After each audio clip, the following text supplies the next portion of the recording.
10 years from now. Okay. Oh my gosh, sana may foundation na ako. And, of course, sana may family na ako. Ay, talaga, gusto mo? Sana gusto ko ng complete family. Gusto ko ng So you wanna have kids? happy marriage, happy children, healthy children. And, yung, alam mo yun, mas maging close din ako sa kami ng family and kami ng magiging family ko.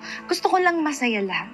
And sana may foundation na ako by then. Na talagang working. Ganun. O yan Di sila napakinggan yan. 10 years from now. That's a good pressure. But that's good news that you see yourself in this situation. Sana po. Especially nung pinagdaanan na natin lahat yung ganung nangyari nung 2020. Ito, juicy part lang. Nako. Ito personal kasi juicy ba ng fried chicken yan? Personal question ko lang to. Anong tipo?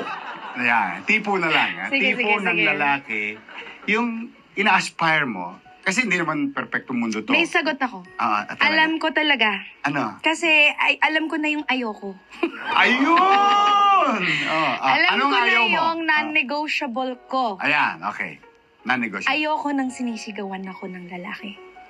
Ayoko na, na parang mapipressure ka na, yung parang sakal ka, ganun. Ayoko nang ganun. Controlling. Based on the past, ha? Yeah, controlling.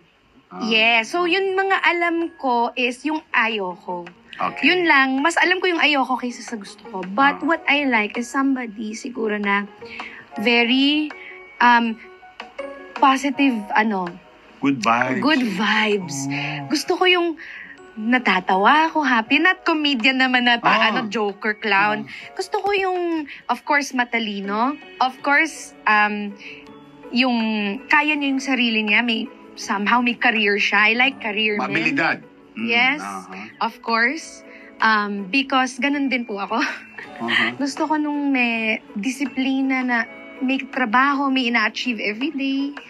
And of course, yung namin,